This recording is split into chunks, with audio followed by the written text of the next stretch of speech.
always follow the money. That's what I always say. You always follow the money. Yeah. This is Follow the Money with Mitch Moss and Paulie Howard on VSiN.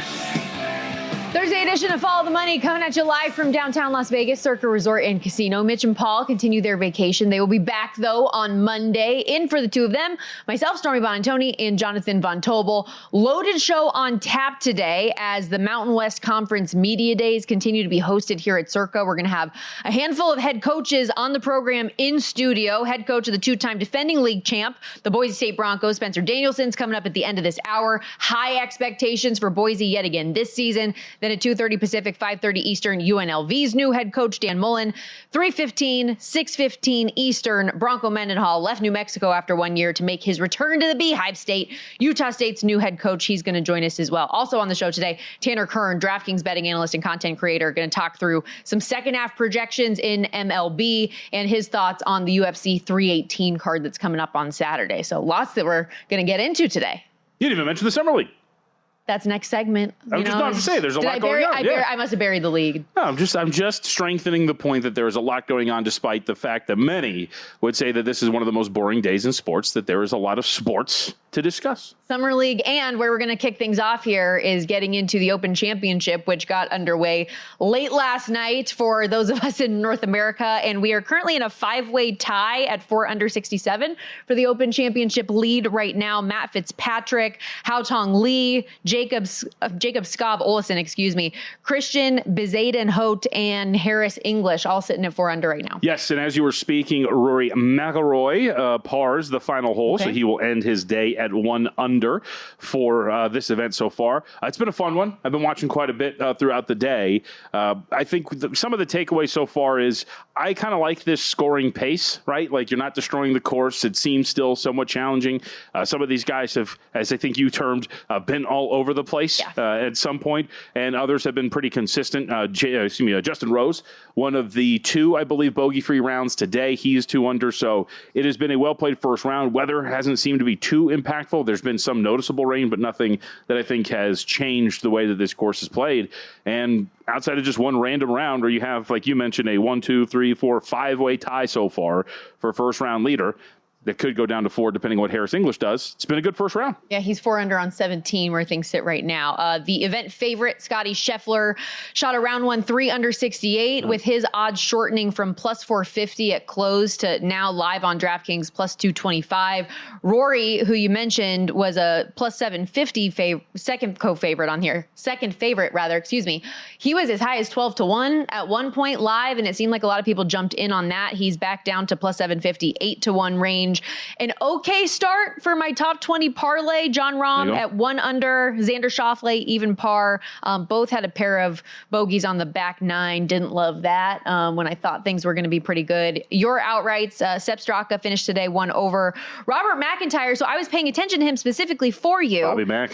He was 3 under through 8 holes. Yeah. Dude was rolling, and then the back 9 did not treat him very well. No, but I think that you're still, obviously, you're even right now through the tournament, or for the tournament and through the day. So at least it didn't completely fall apart. And that's the good thing for a guy like Robert McIntyre, who wasn't just me, but some others who found a very popular selection. Should also point out today, our guy, I'm going to say our guy, I'm going to throw this, I'm going to blame you as well. Our guy, Fairway Jesus, not so great so far today. Through 17, he is 2 over. I think he just wrapped up his round, and that's where he is ending. Tommy Fleetwood with the quintessential performance. We'll see if he can make a little bit of a late run to get up that leaderboard, tied for 74th right now. Another guy who I don't know if he's actually our guy or if I've just forced him upon you a lot lately, but Shane Lowry also 1 under in that big T20 range right now. Why are you laughing? I'm laughing because there was at one point earlier today, I don't know when it happened, but Lowry, he was, I think he got a birdie, or he probably did something positive.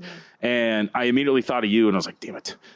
Because first off, it wasn't anything but it was just like, he's not in my pool. I wanted to pick him, but he was selected right before me. So I am rooting, of course, against him very heavily. And yeah, that's tough. Your rooting interests are not only your wagers this week, but the golf, like the Open Championship draft that you had going. Yes. 2 different golf pools. So I'm like, I'm totally down and all over the place. But look, you can't lose you can't win the tournament on the first day. You can totally lose it. For example, Bryson DeChambeau, one of the big names today, did not perform particularly well. One of my draftees that everybody's totally going to know, Kevin Yu, was 8 over. But you can definitely put yourself behind the 8 ball. So we will see where these guys all end up. There's still plenty of golf left to be played. Yeah, absolutely. And we'll keep some tabs on it. If anything crazy happens here in the next little bit, we will make sure we let you know. We did have a handful of NFL news items, though, that dropped this morning and last night, starting in the AFC West, where Chiefs wide receiver Rashee Rice was officially sentenced to 5 years probation and 30 days of jail time that can be served over the course of those 5 years, stemming from his role in that multi-car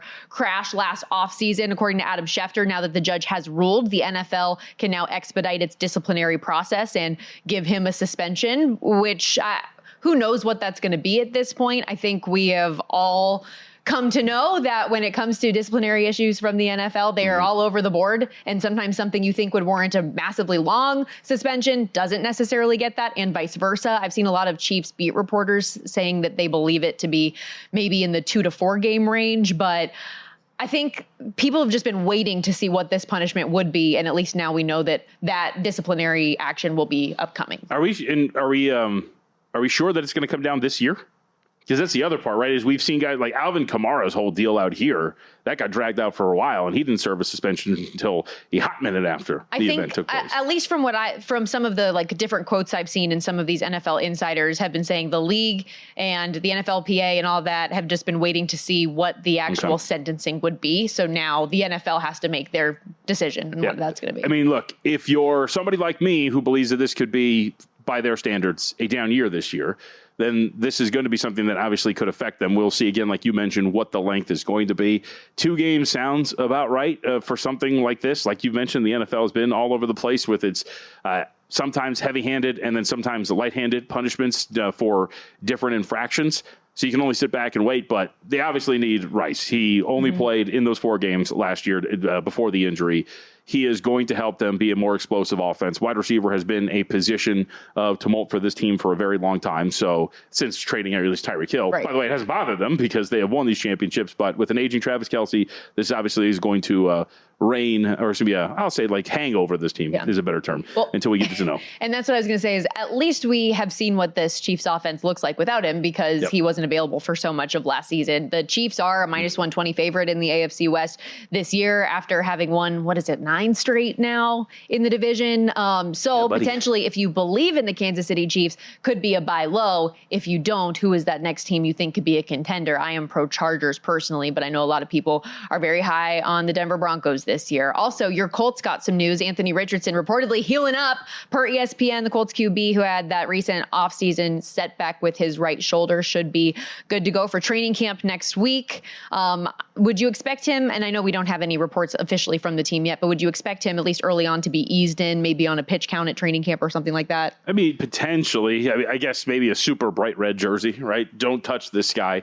Because I would expect that he's not going to take too many hits over the course of training camp, if any, by the time you get to the end of camp and into the regular season. So I think he's going to make it through training camp. Like I say that obviously with real trepidation, because the guy has shown that he can't stay healthy, at least in the early portions of his career. But it is very good news for them, because I've been pretty adamant. I don't think anybody's going to call me crazy on this. The Colts want him to win this job. Yes. There's no question about that. And so now, knowing that he's potentially going to be ready to go by the time training camp starts, that is only a positive, that their guy can then put his best foot forward and potentially win this. And I also keep saying, I was kind of pumping my fist yesterday. We were talking with Frank Schwab, because as we were talking about with him, this is a good Colts roster. And I very much push back on anybody who said that this dude never got any better. After he got benched, statistically, he made improvements across the board. So there's something to build on here if you're Richardson. The question just is, will you? That's really the question for them. But I think that this is a potentially big training camp, and I think this team can be kind of good if they get good quarterback play.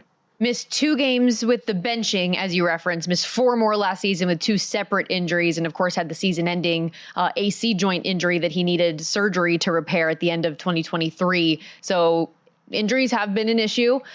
Just number of games have been an issue, and that's dating back to college. We still haven't seen a full complement, like a full season of Anthony Richardson like you would want to at this level. And you mentioned the competition with Daniel Jones, who they bring in. they do that to push your guy, to motivate him. I'm not sure that that's the best way to motivate personally, but because of his injury history, I think you also have a little bit of a safety net with Daniel Jones if Anthony Richardson does win that job like they'd hope. I also think it's just, hey, now you have a similar quarterback too. You bring in Joe Flacco last year, who I don't know about you guys, I think is slightly different in terms of the way he plays quarterback than Anthony Richardson, right? So now at the very least, given the way you've built your roster, which is kind of geared toward this dual threat at quarterback, that is going to be something where if he gets hurt or if he doesn't win the job, if he's awful, we have somebody whose skill set matches somewhat what we have drafted and built for and in our system can then continue to run our offense the way we want it to. To me, that's like the biggest deal. So outside of Flacco just being awful, the fact that you can actually continue to run your offense now too, I think is a really big deal. The Texans a plus 110 favorite in the AFC South. The Jacksonville Jaguars plus 275. Your Colts sitting right there at plus 380. The Titans plus 650. But I wonder if the Colts, maybe not a division winner, but could maybe leapfrog one of those teams for the second spot. Do you think that's realistic if Anthony Richardson stays healthy? I think they can win the division, honestly. I just don't think it's going to happen. The roster itself is good enough to win the division. Like if I told you, if I plugged in even Trevor Lawrence or CJ Stroud to this team at quarterback, I think a lot of people look at Stormy. Their wide receiver core is deep. They drafted Tyler Warren at tight end. They have a good defensive line and a depth of talent. They bring in one of your guys, Charvarius Ward, in to play cornerback in a young cornerback room that's got some upside. It's a good roster. It's just whether or not this quarterback position is going to give them a chance to actually achieve those goals. Okay. We are just getting started here on Follow the Money. When we come back, a little more NFL talk, and Summer League is underway. Apologies for burying the lead, but game 1 of 8 has begun. We'll give you some thoughts on the card that is coming up today. Don't go anywhere.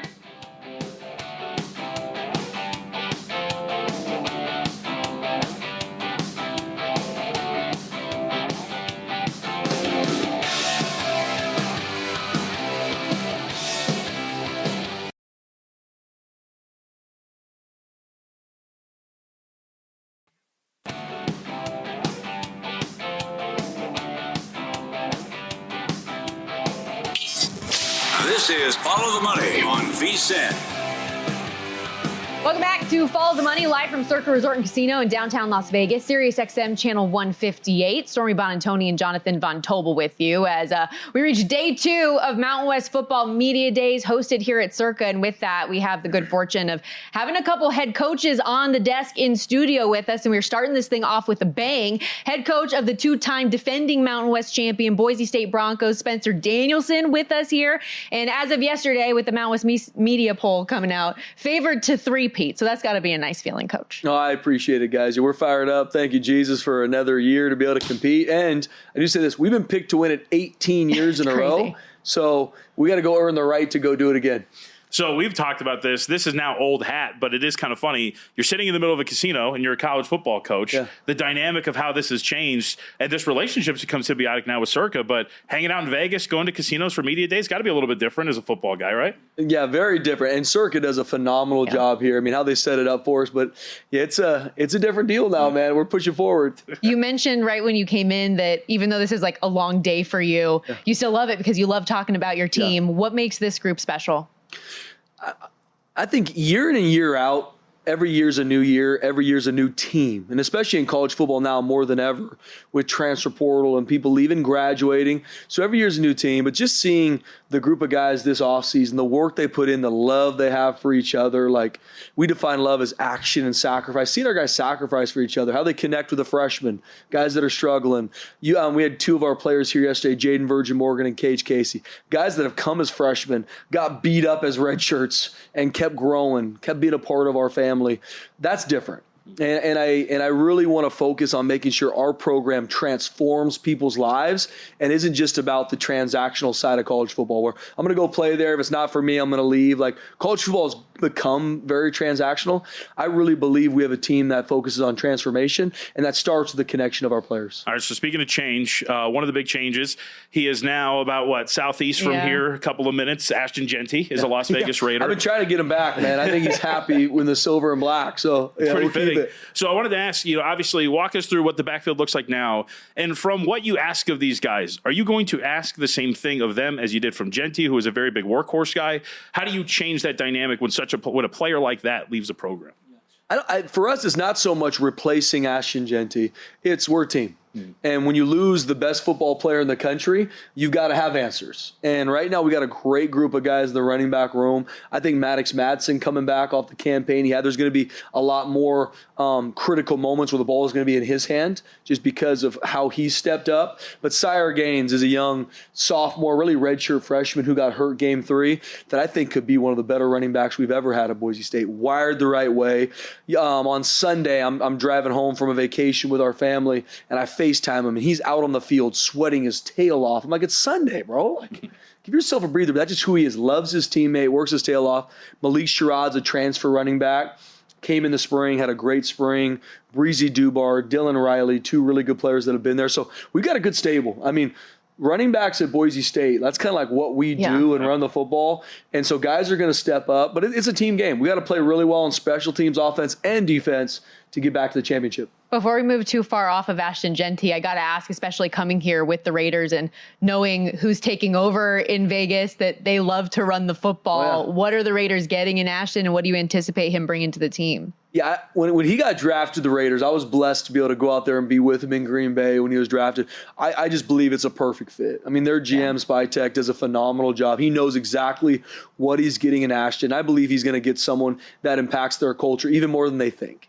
Because he's a better person than he is even a football player. And I think he's one of the best football players in the world. I'm not even talking college football. I'm talking NFL too. So they're going to get a guy that not only works his tail off in everything he does, he's going to push that culture forward for the Las Vegas Raiders. I mean, I believe he's going to be the offensive rookie of the year. What should our expectations be for Madsen this year? He's an elite competitor. Yeah. I mean, never too high, never too low. He's that guy that no matter what he's doing, he's going to try and kill you to win. Like, that's who he is. And he's been counted out his entire life. Now he's stepping into being the guy, right? Preseason player of the year. But he's got that hunter mentality where he's always on edge. There's something to prove. And this is his team now. I told him that in the offseason, like, go take the reins and let's go, brother. Like, let's go take off running. And he's done that. How he works, how he cares about his team, how he builds into people. I think he's going to be one of the better quarterbacks around. I mean, I could say that too. I remember the Mountain West Championship game. There was quite a dime that guy threw. Back corner in the end zone of Latrell Caples. One of the best throws I've ever seen in person. I went to UNLV, so I remember it fondly. You're cheering for us? Yeah. Well, with that, though, like, what is the next step in the evolution of Maddox Madsen for you? Yeah. The biggest thing for me with Maddox is him stepping up in his leadership. He's got all the tools. He can make every throw. He's extremely consistent. I mean, we were one of the top offenses in the country in regards to takeaways and sacks, which are huge stats in regards to being efficient offensively. That's because of Maddox, right? He gets the ball out on time. He doesn't make bad decisions. He keeps on schedule. That's elite. And now there's things that, just like him growing in as a football player, as a quarterback, that he's going to do in his time. But just now it's no longer Ashton's team. It's no longer Ahmed Hosseini's team or some of these players that have been here. It's your team now, man. But don't change who you are. You don't need to put a Superman cape on and, all right, listen to me, like Braveheart speech. Be you. Be you, but just know that your whole team respects you and you've earned that right. And I believe he's going to, like I said, be one of the better quarterbacks around. He can make the throws. He can make the throws in the critical moments. He makes great decisions. He's never a guy that goes out on a game day, especially a quarterback, where the pressure starts getting to him, he starts freaking out. He's always right here. And that keeps our team focused and level-headed, even in the biggest moments. All right, so big guys, we don't really talk about them a lot. What's this offensive line now look like for you here? Yeah, we got 4 returning starters on offensive line. Cage Casey was down here yesterday. And just to speak about him, I mean, a young man that came to us as a freshman, was probably 6'5", maybe he says 275. I'd say probably more like 260. And now he's 6'6", 315. We got, like I said, the 4 returning starters we got. That's the mentality of our teams, our O and D line. I mean, if you're not good up front, you're not going to win a championship, period, end of story. And that's what we believe we develop really well are the trenches, our O&D line.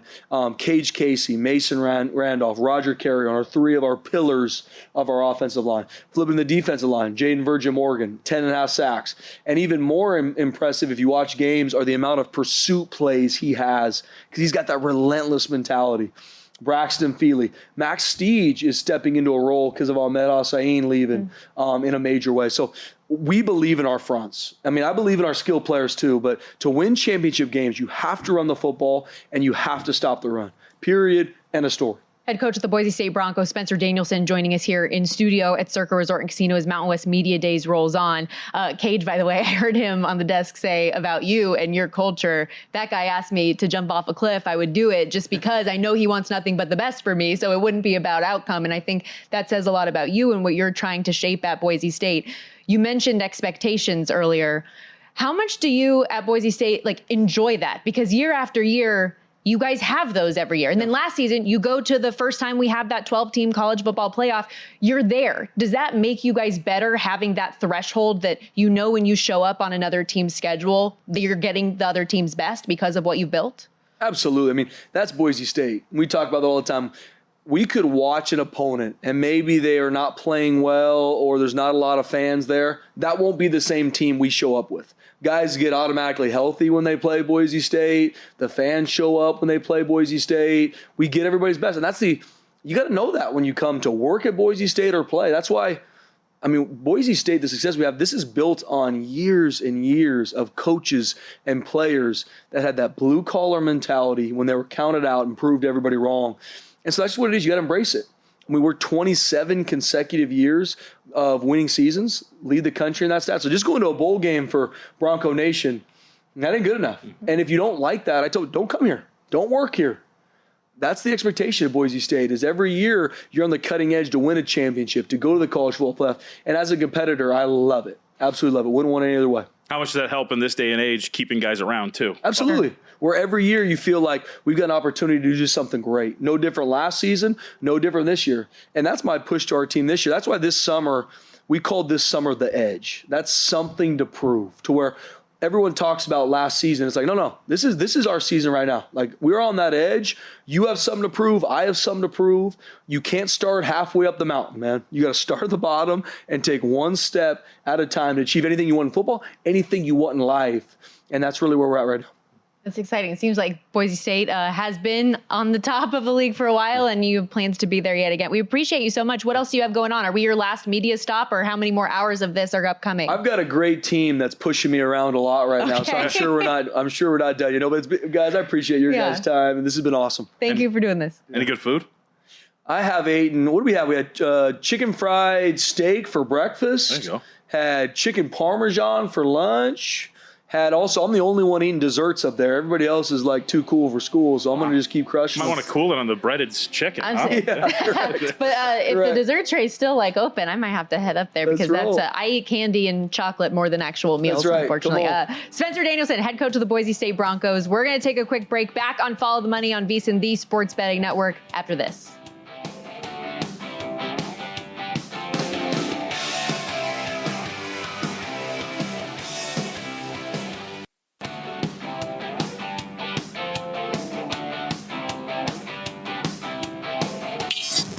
This is Follow the Money on VSiN. And Follow the Money, Sirius XM, channel 158. Stormy Bonantoni and Jonathan Von Tobel with you live in downtown Las Vegas at Circa Resort and Casino, where we are on to day 2 of Mountain West Football Media Days being hosted here. Yesterday, when the Mountain West announced its predicted order of finish, the UNLV Rebels were picked by the media second, so very high expectations for the Rebels in year 1 for new head coach Dan Mullen, who we're very fortunate to be joined with on set today. What's going on, buddy? No, not much. So our odds are pretty. You're saying the odds are stacked in our favor. Pretty good. To try to get that title. Yes. It's very rare. Look, for a long time, as we've discussed, I think it was 2 years ago at Mountain West Media Day, and Wallington can correct me over here, but there was a rogue voter who voted UNLV first in the media poll. And it was chaos. People wanted to know who voted for him, what happened. But, 2 years later, the expectations are there. It is. I think, Barry Ohm did a really good job building the program up over the last couple of years. And as you said, the standard of expectations. I've always felt UNLV is somewhat of a sleeping giant in the college football world. You're in the entertainment and now sports capital of the world that has so much to offer. The city's growing so much. And now they have the opportunity to buy into big-time college football. Yeah. And if we can bring big-time college football here to Vegas, I see the city jumping on that bandwagon in a hurry, and you put that whole city behind us and all the UNLV fans around the country, I think we have a product that can be extreme, special, and a team that can go compete for and win championships, hopefully Mountain West and even beyond, and go compete on the national stage. Yeah, and I think that you put it really well. Like, this is a team that people have wanted to root for a long time. And now there's this feeling of excitement that's around the program. And for you in particular, in year one, like the pedigree that you have of the programs you've coached in the past and some of the players that you've brought in, how excited are you about this group this year? I'm thrilled. Now, the hard part, I don't know the league. I haven't been in the league in a long, long time. But I love the energy our guys bring. You go into meeting, I want to see guys, the effort we play with, the energy they show up with every day, every time you come on the field. I really am excited about that group. I think we have some very talented players. Guys are learning the offensive and defensive system. We got, training camp. We report to camp next Wednesday is our first practice. And, I want to see that growth and that next step. I'm excited about the energy, excited about the talent. The tough part is I don't know how good everybody else is in the league. Yeah. So that's, with not having been in the league in so long, how do we stack up against other teams? Hopefully we stack up really well. We have some success and have that opportunity to go compete for champions. You have to relearn the league in a year too. That's the tough part, huh? When it's going to change. Well, there's some people staying, some going. Sure. It's college football. Who knows what's, who knows what's going on. By next week, we might be in a, right? Yeah, that might change. With the way things are changing, we still got a couple weeks right now. You guys are going to, play a new schedule. So you guys do, the roster there's a lot of roster turnover. A lot of the key role players from last year obviously move on to different stops. Completely rebuilding your roster, isn't completely, but retooling this roster that lost so much while also implementing your style, looking for your guys. What is this process like over the offseason for you? It's been pretty good, but a lot of the guys came because of the style that we play. Yeah. And you look, we're able to bring in, you start at the quarterback position, want to bring in quarterbacks, and I have a great background of developing quarterbacks. You're bringing guys in that really want to be coached, be developed at the quarterback position. Jed Thomas comes back at running back as a special player, a force of leading returning rusher for the Mountain West Conference. Brought in a bunch of talent out at wide receiver to be able to spread the field.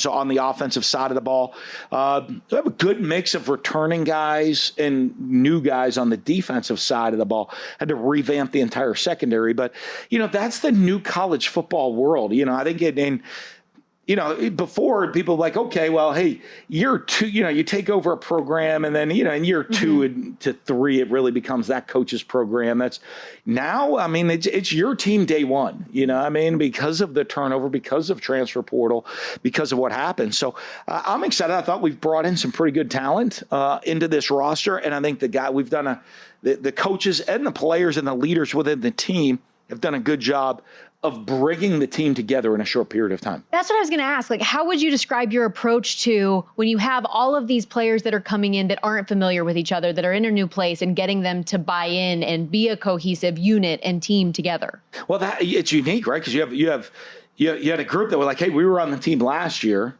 You're bringing new guys in that they don't know. Well, then the new guys don't know each other. Some of them do, some of them don't. And it's a new coaching staff.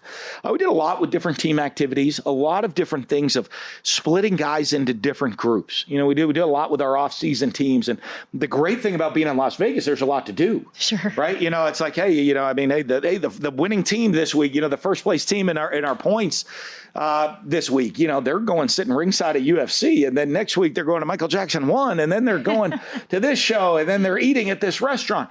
You go to some small SEC towns, like, hey, first place team, where are you going? Japanese steakhouse. Yeah. Okay, first place team next week, where are you going? The Japanese steakhouse. Hey, how about next week? The Japanese. But where'd you guys go? Like, did you do a team outing last night? Yeah, where? At the Japanese steakhouse. You got to know the name of the steakhouse. Yeah. But there's so much going on. So I think that certainly helped. And when we do that, we break up the off-season teams. You make sure, hey, the quarterbacks are in meetings, so they're going to know each other. Okay, and then the quarterbacks are going to get to know the receivers because they throw with each other. And but how do you how does our quarterback become close with our backup outside backer? And so if you put guys on accountability teams together, that they're all working together, having to do a lot of different activities together, and you split them up and do different groups and organizations that way, you really get everybody on the team to network close together and get to know everybody else on the team. So you've spent a little bit of time on the sideline. Obviously, you guys know each other from working in media. Yeah, you're slumming it. Yeah. You were slumming it with us in the ESPN world, and now you're back. Well, I'm curious. That was a lot of. I was going to say though, you're pretty good at this. It's like you've done this before. Yeah, It's crazy. I look a little comfortable sitting behind the desk. So you know how to talk into the mic. That works too. Well, I was just curious, like in your time off, obviously doing media, how much did you change, alter, maybe working on things that you wanted to implement when you got back into coaching? What was that like for you? It was interesting because Leper's not going to change their spots. I still am. I'm going to run the program. We're going to develop players. The standard of how we run the program is going to be always the same. I think being away helped over the last 3 years with the changes of the transfer portal with NIL, with that combination of the two, to see it from afar. I don't know, and I think you talked to a lot of coaches over the last 3 years. They're unhappy. And, because it kept changing all the time. And it's like, I came back in and was able to get like a 30,000-foot view of it, talk to the different coaches, see things. I came back in accepting the new way that things are done, right? Accepting that, you're not looking 3 years, 4 years down the road, like, hey, boy, this we got our freshman, like, wait do you see our freshman, sophomore class? Like, we might not be great this year. We'll be pretty good next year, but we'll be special 3 years from now. Heck, those guys will all be gone in today's world. You don't know where any of them will be. That's the old world. In today's world, it's, hey, you're kind of looking into 1 to 2 year windows. You're still your base of your program. You still have to build a base of a program out of recruiting and recruiting high school players to build a foundation of your program. But you're more looking into 1 to 2 year windows of the program instead of 4 to 5 year windows of the program. And, you had to come in to accept the fact that, hey, you could recruit a kid, coach a kid, invest in a kid, develop a kid. He's going to walk in and say, hey, coach, I'm out. I'm getting the transfer portal. And, my deal with it, like, why? I hope you have a good reasoning because I want to help you. If you don't want to be here, that's great. And by the time they're out the door, you're yelling at the GM. I mean, you just grab the phone. Hey, we need another linebacker. The kid's like, what? Yeah, we need a linebacker. You got to get some linebackers in here tomorrow. And, it's not a personal deal. And I think, in the old days, coaches, it was that personal investment in every player. Not that you don't have that investment in the kids anymore, but it is, you have to expect that, hey, this player, if he might have a good reason to go somewhere else, and there's no problem with it. So with all that in mind, why did this feel like the right time and the right place for you to come back into this world? Yeah, that's interesting, right? You sound like my wife on that question too. No. I get that asked all this. She's like in 3 time zones away in Las Vegas. And don't get her mad at me for bringing it up again. TV was like, wasn't TV okay? She's a TV person. It had to. Over the last couple of years, I've gotten calls. None of them really excited me. It was a lot about timing. I love my time at ESPN. I love, the people, a great family. You get to work with great people. You get to network with great people. I really enjoyed all of it. And, it was probably October. I thought, we'll see. Maybe I'll consider if the right, the last couple of years, just nothing felt right. If the right situation presents itself, let's consider it, looking with my, talking to the family. But it had to be the right situation. So I got calls. I'm just like, it just didn't feel right. And if you would ask me 3 years ago, like, hey, would you be the head coach of UNLV? I said that would never happen. It wouldn't have computed to me. But then, fortunately, I've been coming out to Las Vegas. Somehow like John Cicenti down at Southern Highlands. Executive director of the Las Vegas Bowl, yes. Yeah. And the Las Vegas, he gets me, I was his member guest down at Southern Highlands the last 3 years. Huh? Yeah, but he got me out here, so I got to know the city outside the Strip, and I had to have everything. Had to have the facilities, had to be in place. I didn't want to start from scratch. The ability to win a championship was here, and it had to be a place I wanted to live with my family. Check. And instead of trying to talk myself into a job, Vegas, I was trying to think of why shouldn't I take the job, and I couldn't find a reason. Well, and I can know that we can speak for a lot of Vegas locals that were very excited that you did, and can't wait to see what the Rebels do. Am I local? There you go. I'm local. He was hitting me with cross streets earlier. He's ready to go. Dan Mullen, head coach of the UNLV Rebels. We'll be right back on Follow the Money.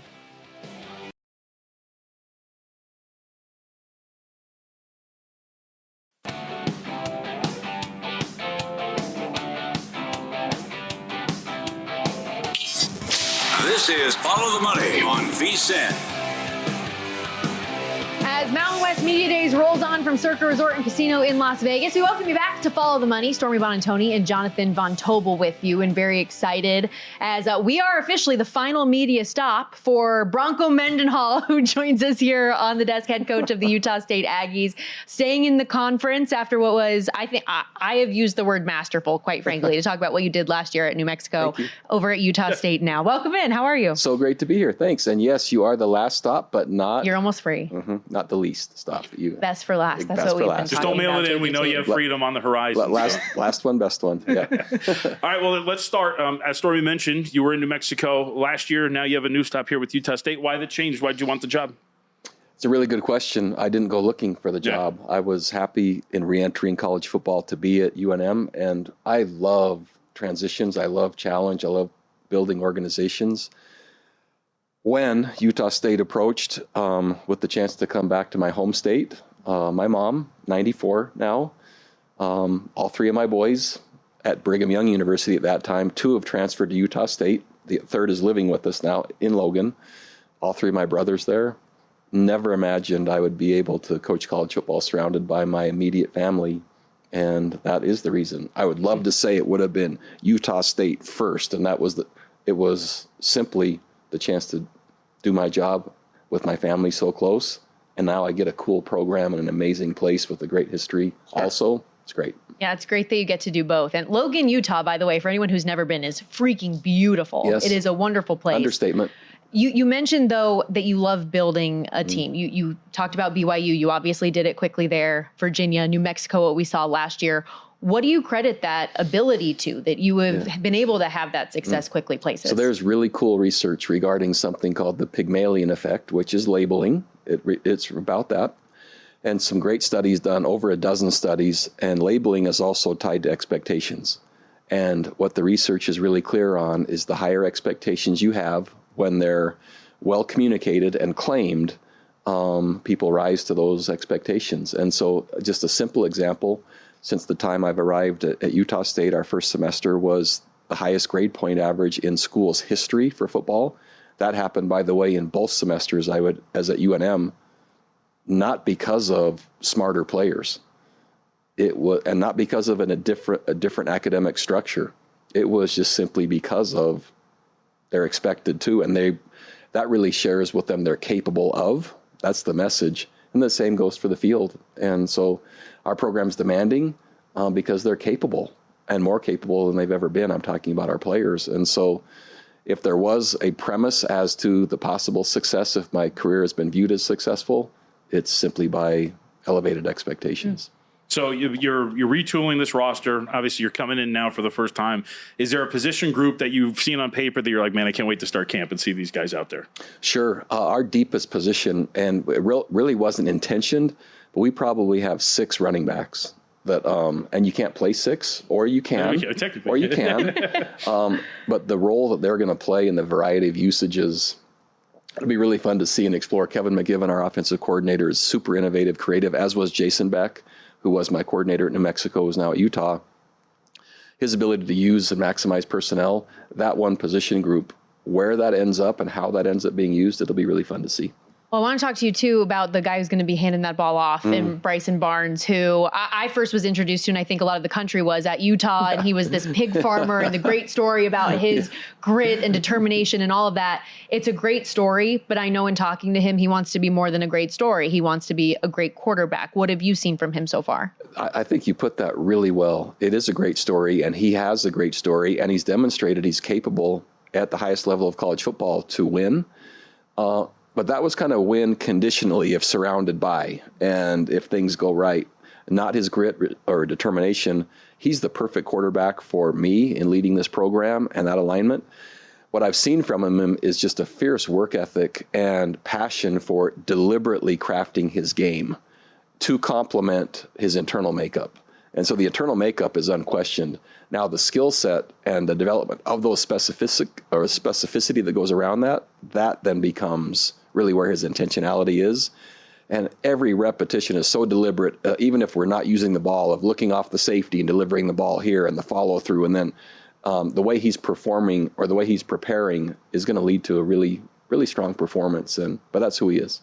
How does this defense look? You're known for a pretty unique style. So how's that going to look now that you're retooling this whole group? Yeah, I really like what I've seen so far. We've added lots of players, as I've shared many times here in Media Days, 87 new players since I've arrived in December, which is a complete transition. Do you know all their names by now? Oh, yeah. Oh, yeah. I'm terrible with names. No, it's tough, though, in this day and age. I like our depth. I like our ability. I like the chemistry. And now maximizing, deciding where they all fit and how they're going to be utilized. That's where our program is now, is the roll call, basically, the role delineations through fall camp to make sure we have the right 11 on the field at any given time in any given situation and asking them to do what they can do. That's the next part of our program.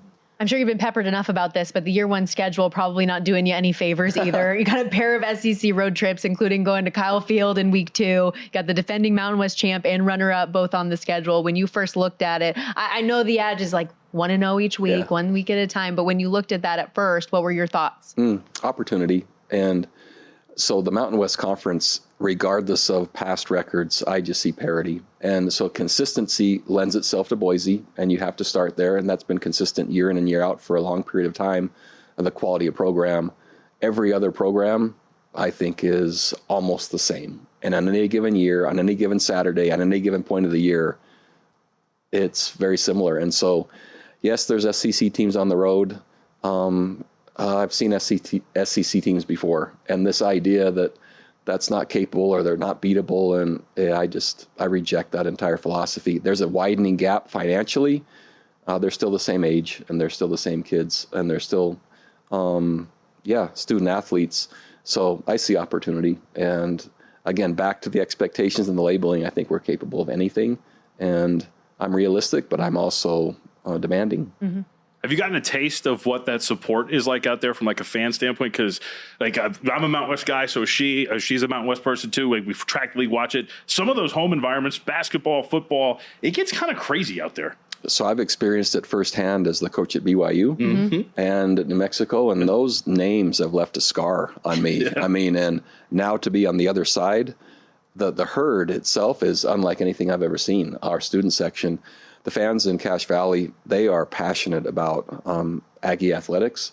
They're strong, resilient, tough-minded people, and you have to have settled or been in that area for a long time. Those winters are cold, but it's an amazing setting. They expect a lot, and they make it hard on the opponent. So I'm anxious to be on the home side. The right side. No, it's a great setting. And to your point, though, even in this next foray, I know we're here celebrating the Mountain West this week, but obviously that next stage of where you're going into the conference next year, you're going to be around a lot of those, but some change as well. Yeah, and huge opportunity. We are part of college athletics, and part of college athletics is business. And usually most transitions from conference to conference are driven by revenue opportunity.